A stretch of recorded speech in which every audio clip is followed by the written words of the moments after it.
Est-ce qu'il est choquant de parler des 3 piliers de l'islam?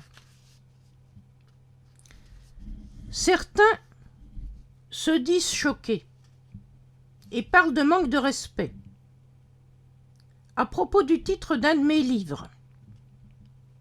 Ce livre est en effet intitulé « Les 3 piliers de l'islam » avec comme sous-titre « Lecture anthropologique du Coran ». Alors, je leur réponds. Ce que je dis à ceux qui se disent choqués et parlent de manque de respect de ma part vis-à-vis des musulmans, je leur dis que le respect, il est dû à un homme vivant qu'on a en face de soi et que l'on salue. Mais je leur dis aussi qu'aucun respect n'est dû à une idée, à une image, ni à une croyance que cet homme vivant qu'on a devant soi aurait dans la tête. Une idée, une image ou une croyance ne sont pas des personnes physiques. Ce sont des objets mentaux et de ce fait, des objets aisément manipulables dans tous les sens. On n'offense ni une idée, ni une image, ni une croyance, ni une religion. Ceux qui s'en prévalent aujourd'hui, dans un cadre religieux ou non, dans un cadre étatique ou non, ceux-là ne cherchent qu'à dominer et à servir à leur idéologie les corps et les esprits. Concernant plus spécialement la situation de l'islam contemporain, on est là, face à l'un des effets monstrueux de ce qui constitue aujourd'hui l'un des redoutables symptômes de la maladie de l'islam contemporain que j'ai déjà évoqué à la suite d'Abdel Wahab Meddeb. C'est justement parce que la maladie de la sacralisation délirante du passé existe aujourd'hui et qu'elle est manifestement très contagieuse, que ceux qui en ont la compétence doivent réagir.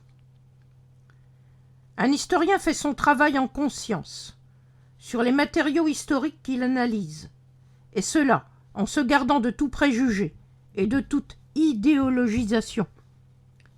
Il le fait en se mettant à distance de son sujet, comme le recommandait le grand Paul Venn, spécialiste de la Rome antique, récemment disparu.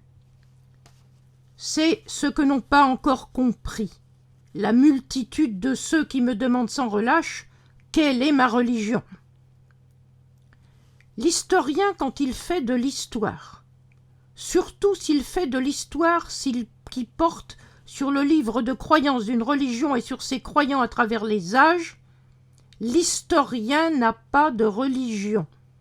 Il ne doit pas raisonner en fonction d'une religion, mais en fonction de données objectives de terrain qui portent à la fois sur les pratiques et les modes de pensée qui ressortent de ce qu'il étudie. C'est pourquoi un historien a le devoir de s'exprimer en toute liberté. Tenir compte a priori de la susceptibilité de ceux auxquels il s'adresse risquerait de fausser et de biaiser son raisonnement. Car vous l'ignorez sans doute, mais je vais vous le dire. Quand un historien ouvre une piste sur un terrain avec des données qu'il découvre, il ne sait pas ce qu'il va trouver. Il ne sait pas à l'avance à quelle conclusion va le mener sa recherche. Et c'est parfois une grande surprise pour lui de découvrir ce qu'il découvre et dont il n'avait aucune idée auparavant. Pour un historien, l'avenir de sa recherche n'est jamais écrit d'avance. Alors quand l'historien se heurte, comme souvent ici aujourd'hui, à la muraille des idées reçues qui cherchent à lui barrer la route, eh bien l'historien utilise les formules qui lui semblent les plus pertinentes et les plus percutantes pour faire comprendre la conclusion nouvelle à laquelle sa recherche l'a conduit. L'historien n'a aucun scrupule à le faire. L'historien n'a donc que faire de la censure du croyant qui se dit indigné, choqué, ou qui se lance dans des imprécations menaçantes quand ce qui est dit ou écrit ne lui plaît pas. un historien ne doit aucun respect à ceux qui s'arrogent la garde d'une croyance dont ils ont eux-mêmes fabriqué les règles pour leur propre usage, sans se soucier d'un passé réel qui contredit leurs injonctions. Dois-je rappeler que Mohammed a été insulté et moqué par ses contemporains, et que ces insultes et moqueries figurent dans le Coran, dans les passages très explicites de la sourate 108 au verset 3 et de la sourate 63 au verset 8. Dans le premier cas à la Mecque, il est insulté sur son incapacité physique et dans le second cas, et en pleine période médinoise, il est menacé d'expulsion par des adversaires politiques. Dois-je rappeler encore que face à l'offense verbale, l'adha, il est demandé de se détourner et de ne pas répondre et de s'en remettre à Dieu. Les poètes de l'époque répondaient, eux, par la satire et le hija, qui était une production de paroles parfaitement reconnue, admise, voire recherchée dans la société des tribus. On peut dire que sur ce plan, la société des tribus était en fait beaucoup plus raisonnable et humaine que la nôtre. La parole était libre dans la société du Coran. Et voilà que certains, au nom d'une légitimité usurpée, prétendent aujourd'hui faire taire ceux qui tiennent un discours différent du leur. Cela relève de ce que le Coran appelle l'istikbar, le fait de se croire plus grand qu'on est. Alors, ceux qui invoquent le manque de respect et l'offense, c'est leur propre ego qu'ils mettent en scène, c'est d'eux-mêmes qu'ils parlent, c'est du ressenti de leur unique personne et de l'idée qu'ils se sont faite et qu'ils ont fabriquée d'eux-mêmes. Ils ne parlent pas de ce qu'ils prétendent défendre et dont ils ignorent à peu près tout de la réalité passée pour se complaire dans des fantasmes auxquels ils adhèrent.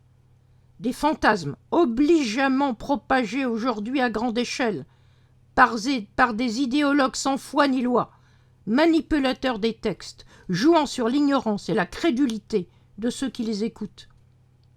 On est face à un ego qui s'est calfeutré lui-même dans la prison de ses propres convictions et qui ne veut surtout pas regarder dehors. C'est puéril et lamentable, c'est le tombeau de la pensée et de l'intelligence. Alors, je vais terminer en rappelant ce que nous sommes sur cette page, ce que nous voulons, ce que nous défendons et ce contre quoi nous nous battons. Cette page ouverte il y aura bientôt 5 ans compte aujourd'hui plus de 230 000 abonnés. Elle est et restera un espace de libre expression pour ceux qui souhaitent débattre intelligemment de l'histoire de l'islam, de ses origines sur son terrain réel, dans l'Arabie du 7e siècle, et de son évolution ultérieure dans les sociétés différentes qui se construisent au fil du temps. Nos débats visent à faire prendre conscience que ces sociétés postérieures, y compris les sociétés actuelles, produisent non une histoire raisonnée du passé, mais des représentations qui correspondent aux enjeux de chaque époque, des représentations qui s'expriment dans une expression souvent mythifiante, comme cela est attendu dans le cadre de la production idéologique de tout système de représentation collective. Nous veillons et veillerons toujours à ce que cette page reste à l'abri des pressions des idéologues agressifs qui veulent bloquer la pensée, à commencer par celle de leurs coreligionnaires. Ceux qui veulent bloquer le raisonnement et faire régner sur les esprits leurs chimères et leur dogmatisme, par le chantage idéologique à un idéal pseudo-communautaire et identitaire, dans lequel le simple « moi » se présente comme le « tous ». Nous serons intraitables envers ceux, de quelque bord qu'ils soient, qui veulent imposer leur vérité et empêcher de dire et de penser librement. À bientôt.